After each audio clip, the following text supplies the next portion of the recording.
salaamaaleykum chers téléspectateurs de Waalo TV waaye itam ñu ngi nuyu ñi nga xam ne aussi ñooy safoo di ñu suivre ci fi nga xam ne mooy Facebook ci plateforme yëpp ginnaaw bi ñu sant yàlla julli ci Seydina Mouhamed tey ñu ngi suñu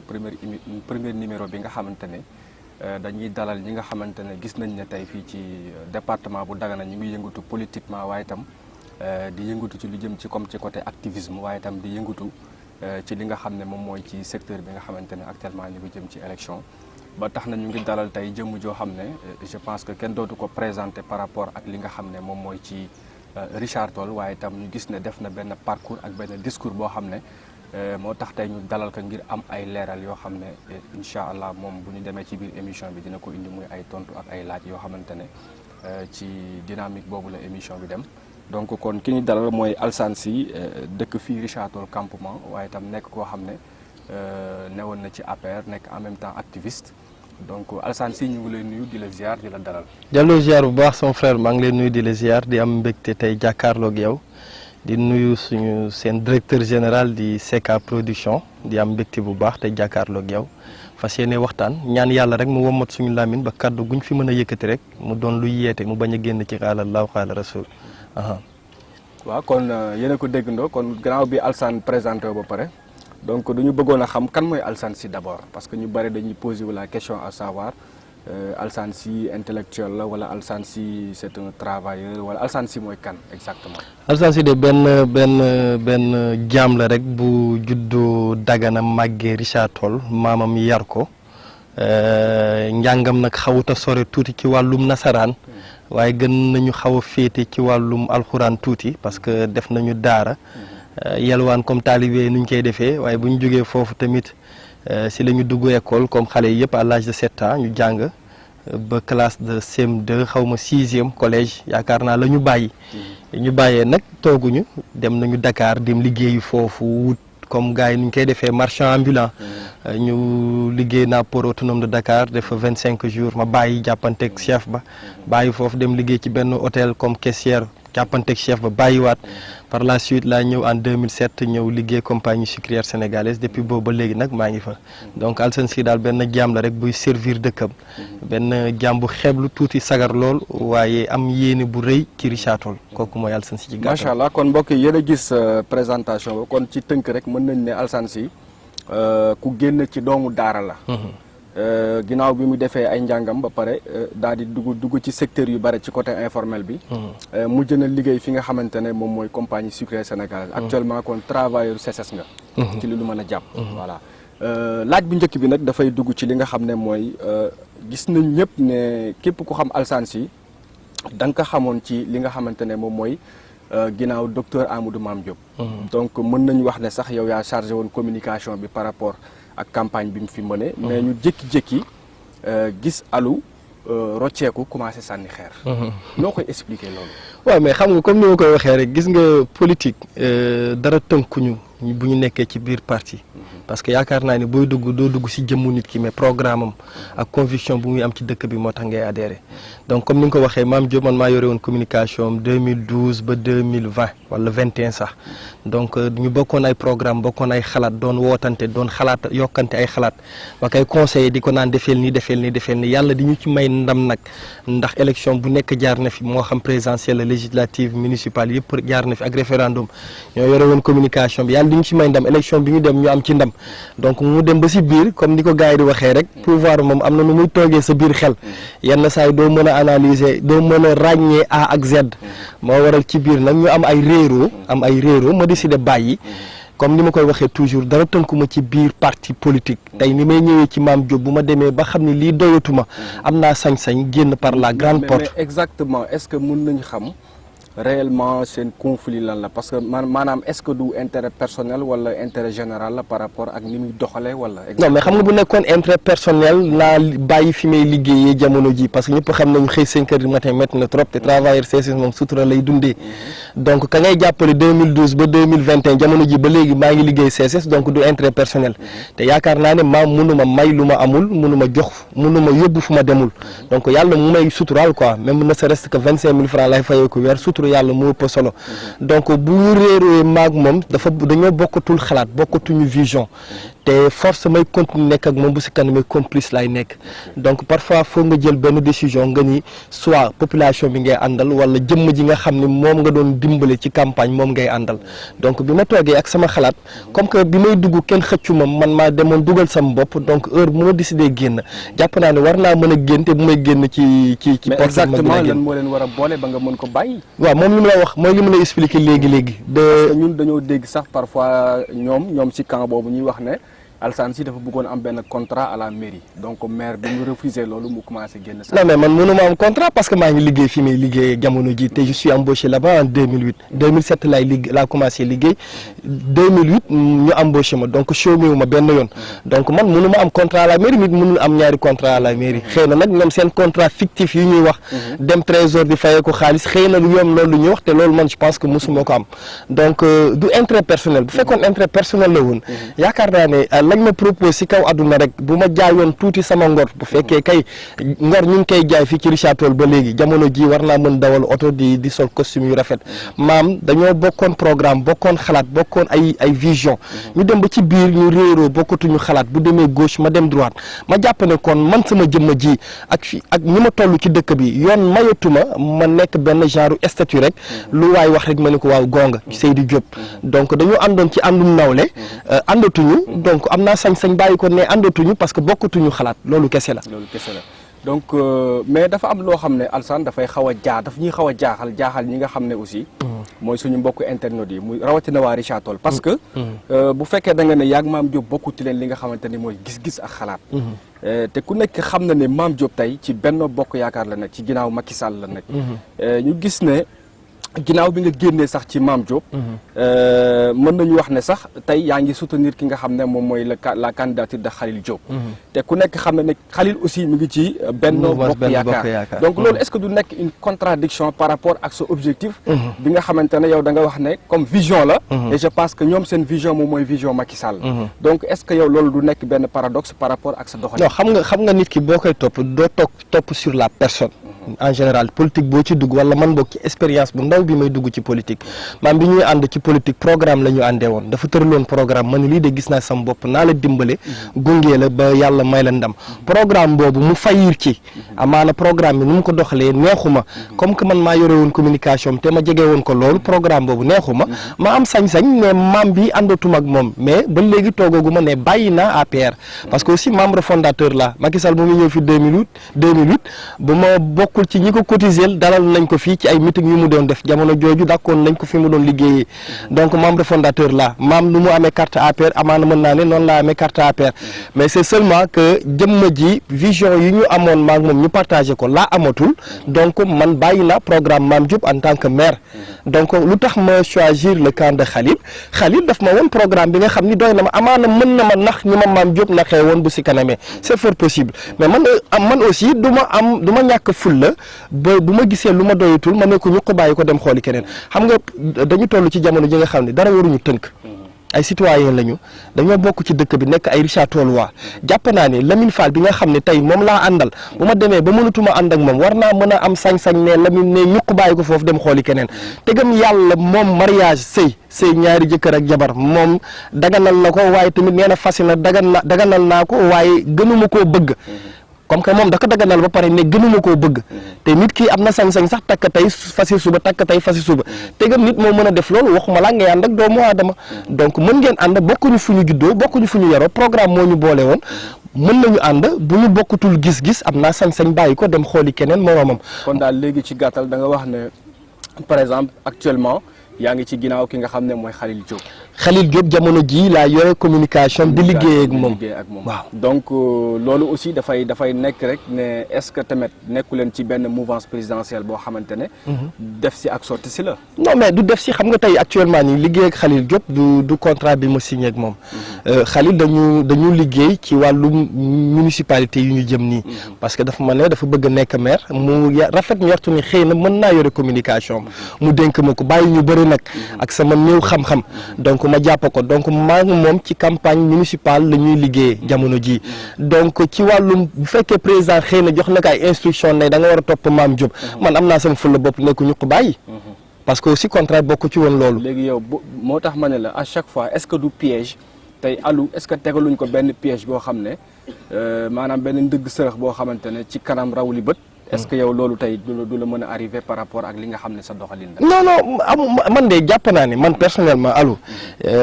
encore une fois Lamine gis nga man Richard Toll fii je me suis fait toute seule. difficilement nag. traversé ay obstacles yu métti moo xam guddi la moo xam xaaxaam la. ba yàlla may ma fi ma yegg nii. donc yaakaar naa ne internet yi ñuy seetaan xam nañ ni man awma benn kanamu ñàkk fulla bi nga xam ne naa topp nit wala mu may piéger may dugg après du ma j'aurai pas le choix ou bien mon mot à dire. non Khalil dañu ànd ci élection municipal tey comme ni nga ko waxee piège boobu si jamais le président Macky Sall ne da nga war a ranger wu ci ginnaaw Mame Diop parce que moom mooy mandataire départemental nekk coordonnateur APR man Alou en tant que un chargé de com naa am sama fit am sama sañ-sañ ne bi may ànd ak yow nekkul woon pour nga ranger wu ginnaaw Mame Diop kon dama leen ne ñu ko bàyyi dem xooli ki àndul ak Mame Diop parce que aussi mënuma bàyyi Mame Diop dem di topp ci ki ànd ak Mame Diop boobaa ni nga ko waxee boobaa noo waxee moo bi rek sidd xaw ma lan. ndëgg sërëx waaw kay ndëgg sërëx foofu laay ndëgg sërëxee. waaw baax na kon ba tey dañuy wéyal ci émission bi. di jaajëfal au passage ñi nga xam ne mooy suñu caméraman. muy Seka Pro. vraiment ñi ngi liggéey bu rafet. kon Alou dañuy ñëw ci li nga xam ne mooy activisme. tey ñëpp ku wax Alassane Sy day wax li nga xam ne mooy activisme. te activisme. maanaam dafa nekk benn engagement sociétal boo xam ne. nit ku koy def da koy def de manière désintéressée. benn ñaar amul.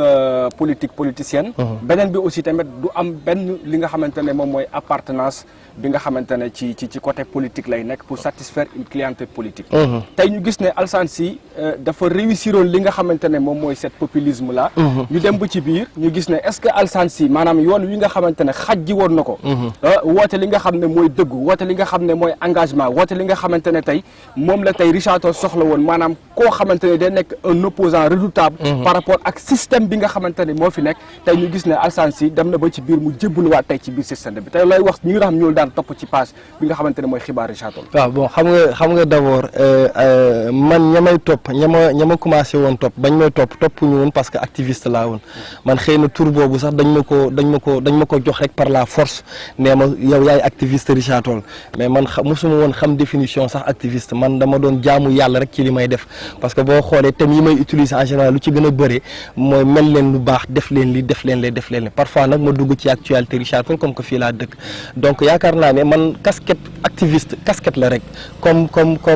activiste yi nga xam ne ñoom amaana ñoom la ñuy roy ñu nekk Sénégal ñu nekk Dakar parce que xëy na ku nekk am na fi nga xam ne sa bànqaas la foofu nga wéeru donc man avant may def activisme avant tout politicien laa woon dama nekk ci politique di ci yëngu ba ñu ñi xam ma donc activisme bi xëy na ci live yi ma doon def di dénoncer jàppee ko jaamu yàlla man noonu laa ko jàppee woon jaamu yàlla parce que amaana téeméer yi may seetaan ñàkkul ni mën naa si yee ñaar wala ñett donc man loolu laa ci jublu woon ñu dem ba ci kanam jox ma tur boobu ma koy sant yàlla nag mais pour man du yàq dara ci samay liggéey parce que yàlla may na ma benn mbir lu ma la war a wax dama la koy wax ak noo mënti toll waaye dañoo toll ci jamono est-ce que Richard Toll mérité na ñu leen di waxal dëgg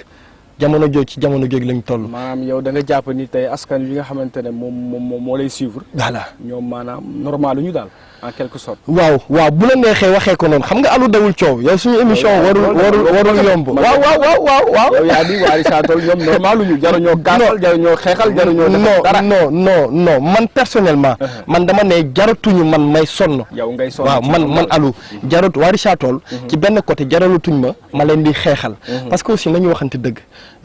xeex bi nga xam ne amaana yow say doom duñ ci bénéficié wu. yow sax sa bopp doo ci bénéficié wu waa Richard Toll ngay xeexal sa papa nekku fi sa yaay nekku fi amoo benn doom bu fi nekk ngay xeexal waa Richard Toll ñi ngay xeexal amaana xamoo leen waaye ñu ngi lay suivre lenn la ñu mën ci yow mooy may la zem wala naan on est derrière vous jeex na suba jàmm xeex bi nga leen di xeexal boobu boo amee ay tolof amul kenn kuy taxaw naan maa ngi wàllu Alou lu dul naan booy bi il a fait le con parfois nag baax na nga taxaw nga ni est-ce que Alou est-ce que yow maanaam yow li ngay waxee nii. man dama gis ne maanaam Alassane Sy léegi dafa ragal kon. non Alassane Sy peut-être xool na ginnaawam gis ne y a personne derrière Alassane Sy. non xam nga par rapport ak combat yi nga doon mëne peut-être xëy na da nga jot ay menaces wala ay. menaces moom ba léegi gën a sax ne am na fan yee am na fa doon xeex ba bàyyi fa benn jaasi. dégg nañ ko donc est-ce que Alassane Sy tey ragalul mu daw làqatu ci ginnaaw Khalil nekk rek def le militantisme comme ñëpp. non bañ fi nekk di déranger kenn. non activisme bi ba léegi maa ngi ciy nekk. waaye léegi kenn dootuma wax loo man maay toog wax xam nga au début dañ doon ñëw ku ragal wax jox ma waxal ko. au début noonu laa doon liggéeyee. bu ma waree dénoncer benn mbir parce que aussi mënuma wër Richard Toll yëpp. mënuma xam lépp. donc ñi dëkk ci seen biir dëkk ñoo xam problème bi nekk seen dëkk. ku ci am problème dañuy may woo téléphone wala nga envoyé message nga ni ma jàppale ñu si lii ma jaamu ci yàlla. voilà mais jaamu yàlla boo demee ba ci am ay tolof baax na nga taxaw. parce que yàlla sax même boo amee góom ci sa biir tànk tere na la jàpp. parce que boo xamee bu laalee ndox day infecté. donc je pense que man jamono jooju foofu laa toll. du question ragal menace nag jamono bés bu nekk dañuy menacé. parce que aussi bi may commencé liggéey bi en 2018 laa commencé def ay live. bés bu nekk ma jot menace. bu fekkoon ragal la woon de fekk arrêté naa bu yàgg. waaye nag menaces yi ñu lay menacé amaana ci làmmiñ kese verbalement la wala téléphone. wala parfois nga dajeeg ay voilà quoi ay xale rek commencé di la yëngal noonu nga riposté boo paree avancé mais est-ce que ça vaut la peine de continuer aussi. nañu waxante dëgg. Richard Toll bu xat bi nga xam ne ñun ñëpp ñoo bokk ndeg bay amaana ñun ñëpp am na lu ñu bokk bu fekkee ku nekk tàgg na sa maama diw moo jur diw wala moo jur diw ngay xeexal benn mbir benn dëkk. xeex bi ngay xeexal yow mi bénéficié aussi sa doom bénéficié aussi tey boo ci amee rëkk-rëkk rafetoon na ña ngay xeexal ñu taxaw naan de diw de moo ñu doon xeexal xaaral ñu soutenir ko ci benn nangam sens boobu laay waxee. sens boobu ngay waxee. voilà gis nga jaamu yàlla bi ñuy jaamu yàlla bu jékki woon ne aljanna fees na kenn dootul julli. parce que amaana allahu akbar bu métti bi yëpp dafa am lu ñu yaakaar bu newoon aljanna fees na dell ñu bëri duñu julli wala ñi amul imaan yëpp duñu julli donc li ñuy liggéey nii man xaaruma si ñu ni ma waaw góor waaye rafetoon na rek ña nga doon xeexal te ñoom ñoo la jox na nga leen xeexal nga xeexal leen buñ ci gisee résultat boo ci amee tolof baax na ñu taxaw la nee la Alou de yaa nekkoon ci tolof yi di ñu xeexal xaar ñu soutenir la même bu ñu soutenir ñu noppi mais ñoom ñooy taxaw naan boobu il a fait le com baax na ci moom. donc c'est ça nga jàpp ni maanaam population bi nga amal affaire dañu am li nga xamante ne mooy hypocrisie. maanaam majorité bi tey dañ lay tàccu nii alors que boo demee. au fond de bu doon seen sago man voilà ñu tëj sama laam aussi nga jël décision daal di replier wu encore sur la carrière politique pour vraiment nekk conseiller wala je ne sais pas sa objectif par rapport ak li nga nekkee ci Khalil Diop. non man xam nga man musuma nangu nekk conseil bu ma bëggoon nekk conseil en 2014. mais Alou nag dama garaaw nag dama garaaw. mais loolu aussi contradiction voilà non c'est pas contradiction. c'est pas contradictoire man dama garaaw man fi may xalaatee la nit ñi dul xalaatee. moo tax boo ma xamul rek jugé ma. léegi sa objectif par rapport ak sa ralliement ak Khalil lan la. Richard Toll la baax. dama rafet njort ne Khalil war na mën defar Richard Toll kese man ma nekk conseiller ma bañ a nekk conseiller c'est pas important man boo xoolee sama discours yëpp nekkul sur la personne man sama discours mooy ndaw yi nañu liggéey man dama jàpp ne budget mairie Richard Toll bii war nañ si mën a créer emploi xale yi liggéey man loolu moo mës a nekk sama combat ay ville verte gis nañ temps yi maire mi ngi recruter ay nit yu bale ci tali bi da nga xam ñun ñooñu am na ñoo ci xam bon am na ñu ma ci xam am na ñu ci xam waaw waa PDS la wala boo xoolee boo defee say enquête la plupart des gens qu'on a recruté là waa opposition la ñu doon saaga Mame Diop dans les réseaux sociaux temps yi ma yore communication ma doon jàmbaarloog ñoom di leen tontul ñoom ñu leen recruté mais man awma problème boobu l'essentiel que nañu nekk ay ndaw liggéey loolu kese laa soxla moo xam APR lañ ne moo xam PDS lañ ne moo xam société civile lañ ne c'est pas important man dama jàpp ne Richard Toll bokk na ci dëkk bu ëpp chômage fii ci biir Sénégal donc jàpp naa ne xaalis bi ñu yore nii bu ñu sakkanaloon tuuti wàññi seen caisse noire maire caisse noire secrétaire municipal wàññi carburant bi wàññi li ñuy def seen poste amaana mënoon nañ ci créer emploi ndaw ñi ci liggéey ci ma nekk conseil ma bañ a nekk conseil c'est pas important parce que conseil yi ma gis nii man de jàpp naa ne bañ fa toog sax moo ëpp solo parce que des vieux de 65 ans yi nga xam ne mënuñu toog plus de 30 minutes fekkee demuñu toilette dem sawi donc dañoo feebar donc mënuñu toog 30 minutes déglu li maire di wax kooku mën na représenter quartier am voilà c'est le problème qu'on a est-ce que man bu ma demee foofu ça sera pas la même chose est-ce que ma demee foofu Khalil Diop suba bu nekkee maire bu waxee nangam même bu ma àndul ak moom naa ne waaw kay Diop sama ma rayon di fekkee waxu fa dara donc man je préfère être libre même bu may ànd ak Khalil bu defee naka sudul noonu ma taxaw ne Khalil defoo fi dara bu ko defee dina am jom liggéey parce que nag ku mën a bàyyi Mame Diop Khalil bu tëddee war mu mën a bañ a nelaw parce que xam na ni tôt ou tard bu liggéeyul naa ko bàyyi. attention parce que Khalil déglu nañu déclaration gis sax ci déclaration yu muy def muy ŋàññ ki nga xam ne mooy Mame Diop comme yow ni nga koy attaqué. benn ñaar gisuñu aussi tamit moom mu teg fi benn loo xamante ne mën nañu lu concret loo xamante ne ñu ne lii Khalil moo ko def pour la commune de Richard Toll. des réalisations qu'il a fait dans la commune ñun gisuñu ko. non si gis nga. donc léegi li ma bëgg a wax mooy. est-ce que réellement Khalil Diop moom pare na laa wax pour renoncer à tous les sacrifices yoo xamante ne les privilèges qu'on l'a donné privilèges yoo xam ne jox nañ ko ci nguur gi pour li nga xamante ne mooy commune bu Richard Toll si une fois que ñu wax que na topp ci ginnaaw Mame Diop. xam nga nit ki mënoo ko waxal ci làmminam amaana yaa yore communication waaye dafa am fooy yem ci moom moom lu mu ñu wax rek la ñu mën a répéter moom dafa ne day poser candidature am que Macky ànd ak moom que bañ a ànd ak moom que Mame nee waaw que mu bañ a nee waaw donc ñun discours boobu rek la ñuy tenir donc moom nee na ci ay waxam que moom day dem élection que Macky Sall ànd si que mu bañ ànd si malgré privilèges yu mu am yëpp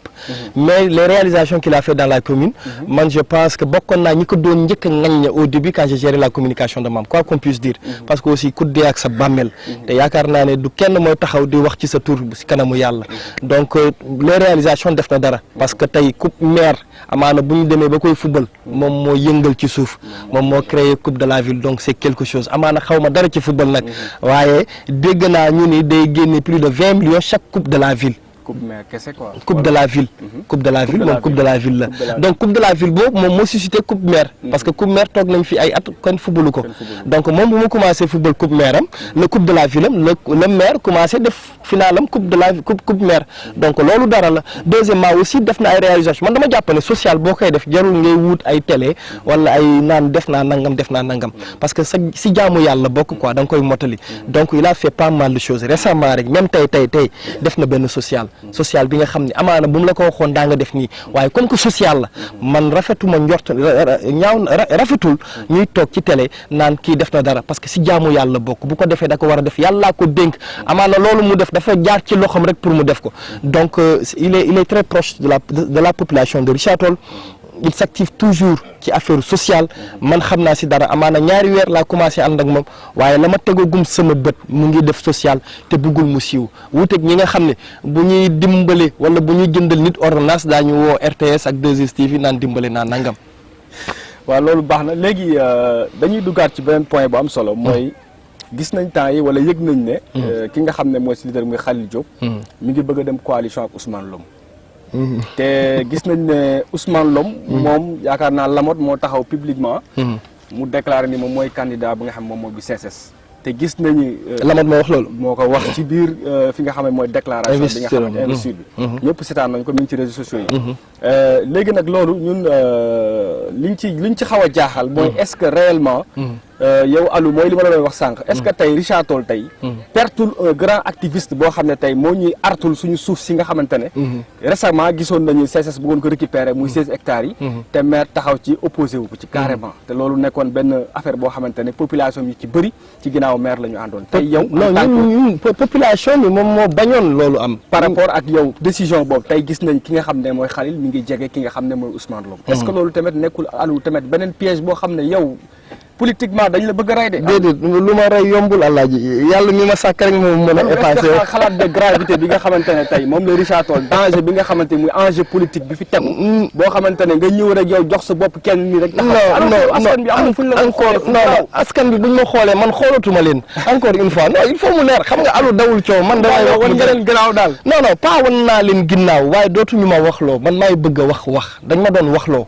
léegi dootuñu ma waxloo jamono gi may wax ak yow si sursi laa nekk jeexagul des na ma weer ak ñaari fan.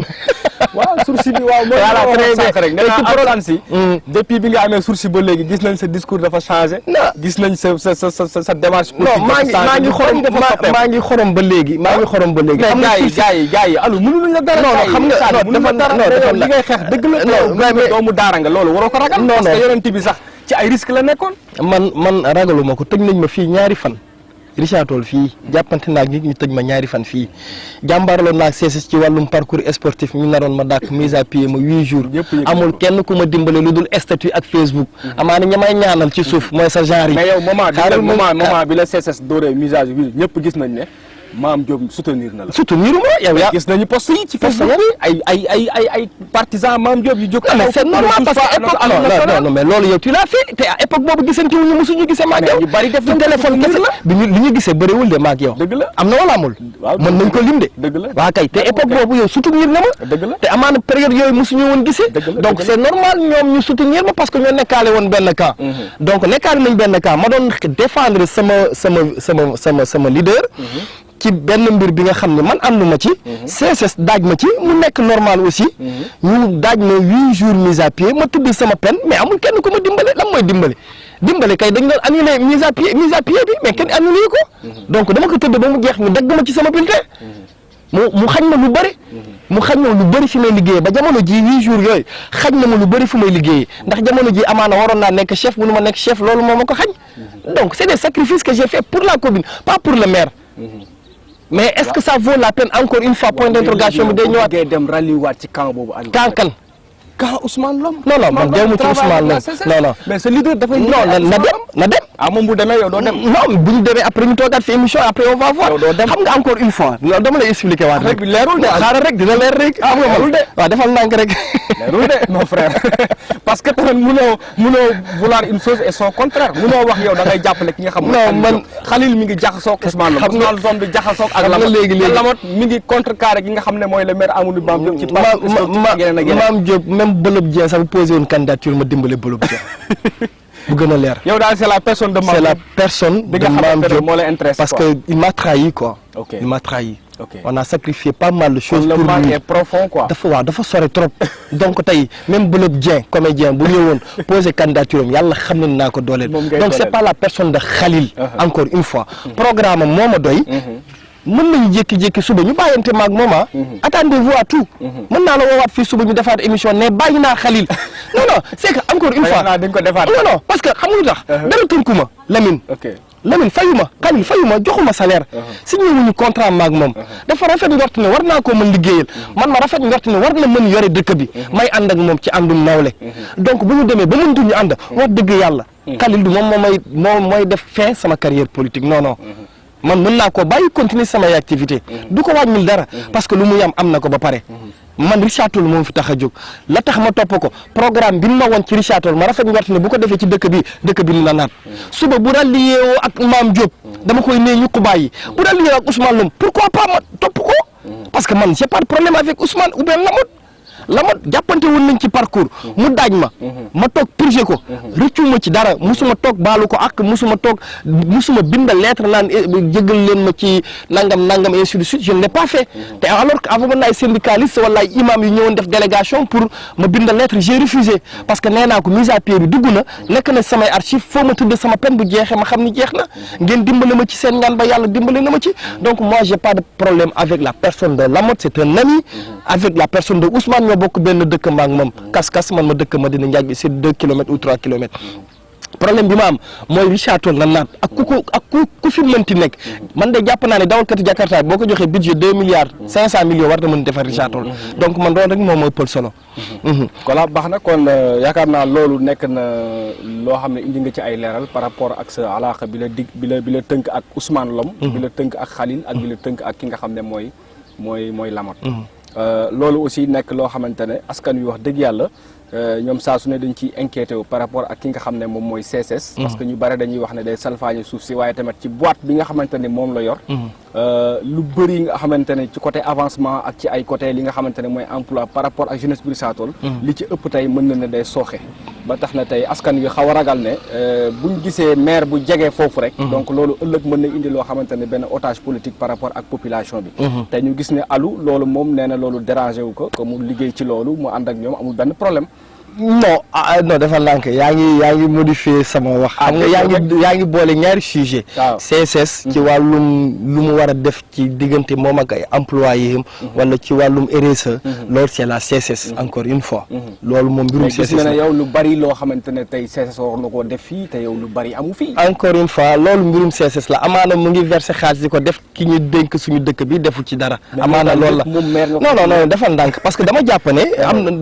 ne cet état. warul naaguwul à ce point di croiser les bras di seetaan lu toon ni CSS yore ay milliards war a dugal injecté xaalis fii ci biir dëkk bi du ko def dama jàpp loolu ak acte 3 de la décentralisation ñëpp xam nañ xaalis bi léegi dematul trésor Sénégal Dagana léegi ministère la jëm donc jàpp naa ne CSS amaana lu mu warloo woon ak mairie bi mu ngi koy def donc est-ce que mairie bi def na la ko war c'est ça la question parce que aussi jamono ji maam xëy na ak Lamot le courant ne passe pas amaana CSS tey bu toogoon banque loo xam ne defatuma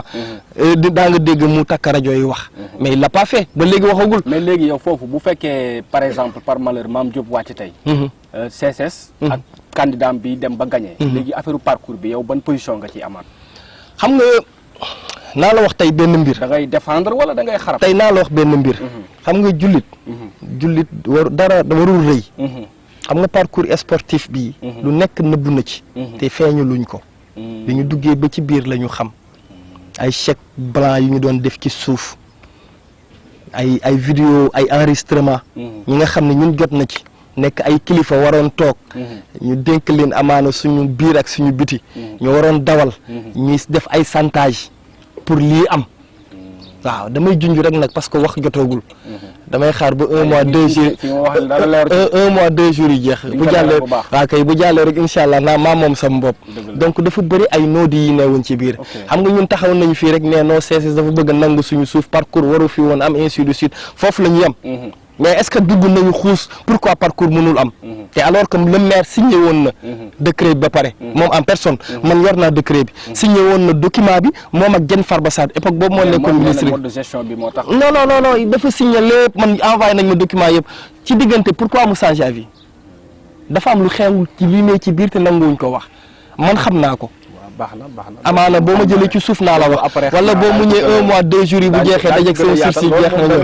nga yaatal loolu alors ubbiwaat na beneen perspective boo xam ne li ñu jotoon ci temps yaakaar naa ne mi ngi bëgg jeex wala mën naa ne sax jeex na donc dama laaj wàllum professeur yi nga wax déedéet loolu dañ koy jarul ñu ciy sore moo rek par rapport ak li nga xamante ne peut-être waroon nañ la ko laaj ñu la ko waaw laajoo ci wàllum professeur yi xam nga dégg naa fii ay audio ci suuf ñu naan no bi ma demee tribunal dama doon jooy ba xëxët xawma lan ak lan quand Mame Diop ñoo doon véhiculer message boobu dans les réseaux sociaux. billahi lazi laa ilaaha illaa huwa ban mooy sama caméra bii. barki Cheikh Oumarul Fouti damay voyager léegi bu fekkee rek ñoom li ñu wax dëgg la. jooyoo quoi. non xam nga. wax ko sax dafa ñaaw. jooyoo non xam nga defal ndànk. xam nga wax ko sax dafa ñaaw jooyoo kilifa bu toll ni man. jooyoo man. te wax dëgg yàlla même bu nekkee garab sax jëmbat naa ko fii ci biir dëkk bi. donc je pense que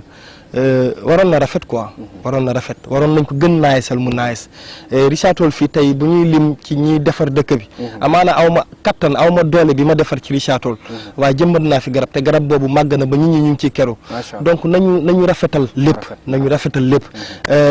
jéggalu naa wala jéggu xam nga yàlla léegi bàyyitul ba yowmal xiyaam mu lay fay sa bor. xaw ma ndax yaa ngi dégg wax ji waa wala dégg lépp léegi nga koy def nga koy gis waaw.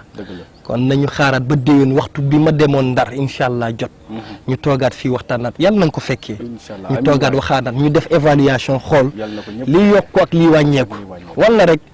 jihadista laa woon comme sama góor gi nu mu doon def man dama doon jaamu yàlla rek ci li may def amaana mën na ma si bañ a fekk yaa ngi doon wax léegi damay jot ay menaces léegi balaa may ñëw jot naa ci benn pour lan.